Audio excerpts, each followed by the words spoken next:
और उना बाइबिल रे आले नोगी सिखवे लेकना जे प्रभु यीशु मसीह या ताड़ाम हरे क्रिस्टान को ताड़ाम जरूर मेना ना दो आत्मिक मिटन विश्वास मेना और जीवन रे मिटन आस मेना तले और बाइबिल रे नोहा मेता लेकना जे अकोय मानवा को समांग रे इनको बांगिया उनको दो अकुय समांग रे नींग बांग को ओना येते ईश्वर कटा गो कथा मेना ओना दो आले भले बांग दड़िया ए जे क्रिस्टान लेकाते ओना येते आले ने क्रिस्टान विश्वासी बहा मिश्रा को जेमन क्रिस्टान धर्म की खुन ऑल सुकु ऑल तक नोआ तीना कपल मराव रे गोटा अरुना दोसरते धर्म दो मिटन संविधानिक मिटन अधिकार एम को बना जतो होगी ओना इयते संविधान रे ओकाटा अधिकार एम का ओना दो जेमन बन साइबोस्त और नोआ लोकप्रिय सेंसस नोआ रे जेमन एड़ेया दो आलोबन ऑल कारण क्रिस्टान हो जदी जहान कारण ते जहाया प्रलोभन ते से जहाया उनकाना गहीते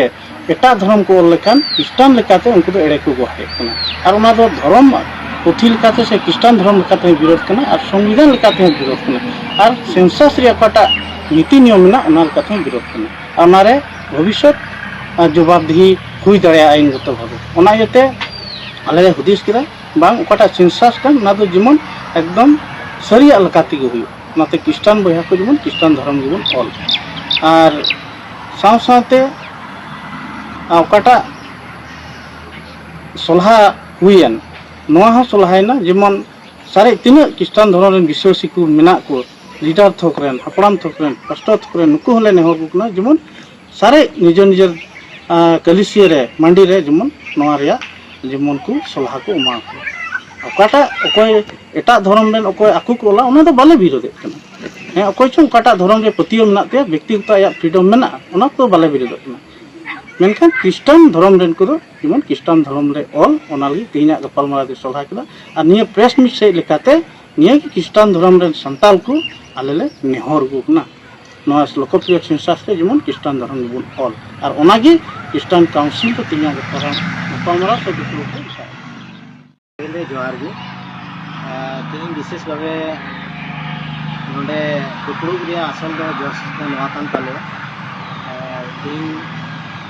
रोडिया तो जान जरूर तो बांग ताहे कान ताले मेनखान निबार सोशल मीडिया रे से निकान समय करे ले नेले कना जे ओकाटा 2026 आ 27 नितो हुई लगी तो कान सेंसस बाबत रे आइमा हो आइमा लेका को मंतब्य कना और ओना हो उनको लेकाते आकुआ कना एनखान आले नाखा खन जेहेतु आले हो नुआ दिसम रे संताल क्रिस्टान को तलारे आले होले प्रतिनिधि से ले अयुरे को कना और ओना हिसाब ते आले हो रो रिया जरूर पड़ावले कना और ओना ये तिगे तिहिं नुआले गोटा केदा जे संताल क्रिस्टान काउंसिल ओका मेना तिहिं टोला पाड़ा करे ओकाटा बुझाव कान आबो को तलारे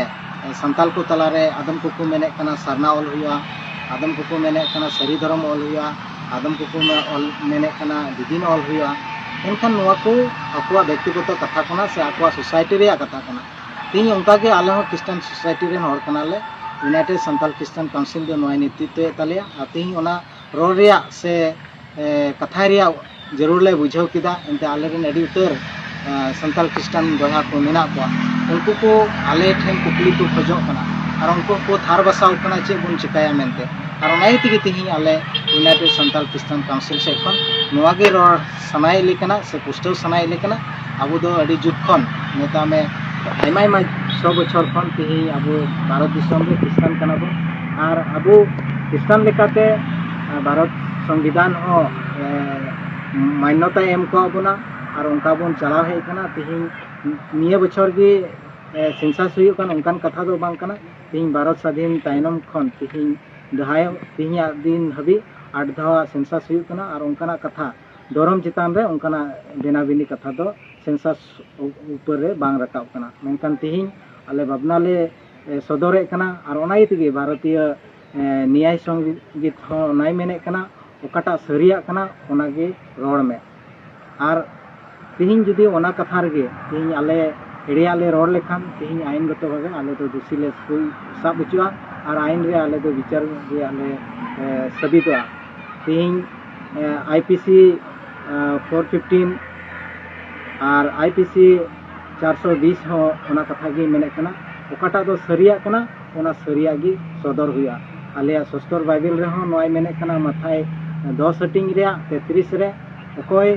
मानव को समांग रे बांगिया उनी दो सेमा रे मेनाय पुन समांग होय बांग उचुआ आदो ओना यते तिही आलिया जी हरमो रिया बतर मेना तालिया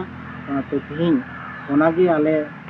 संताल क्रिस्तान बहा कुठें ले सदरे कना सरिया रोड जेमन आलोपे तायनमो तबुन जेमन सरिया अब ओकाटा भारतीय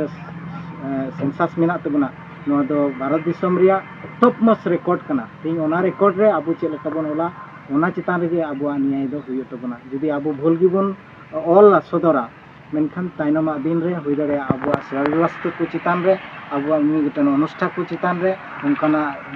न्यायिक भावे अब तलारे असुविधा हुई दाड़े ओनाइते सनाम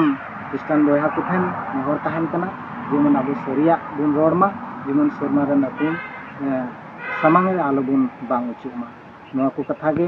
तिहिं यूनाइटेड संताल क्रिस्तान काउंसिल दो हुदिस किदा आ नोआ पुष्ट पुष्टि क्रिस्तान बहा कुठेन सदर रिया लगती पड़ा दी कना मा कोई दो को मेने करा जे भारत दो 1947 साल रे 15 अगस्त नेता में तिहिया दिन रे भारत स्वाधीन हुई कना आ भारत स्वाधीन हुई तायनम खन तिहिं दबिते 8 धावा सेंसस कना और तिहिं दबिते धर्म रिया कथा दो सेंसस रे बांग रखाव कना और ओना यति की आले से खन नेहर ताहन कना जेमन धर्म खातिर ते अब संताल को चितान रे विभ्रांत आलो हुईमा उनके धर्म रिया विभ्रांत अब तला रे हेलन खान खुती दो अबुआगे हुईवा और ओना यति की तिहिं ओना खन बात कते अब चे लेकाते अब नोआ दिसम रे ताहे कते अब हुकुदिकार से अब डेवलप बुन हुई दाड़िया ओना रे जतो हतो बुन चिंता दाड़िया मेनखान धर्म नखा रे जेमन धर्म लेकाते लाहा दो आलो बुन गोटायमा।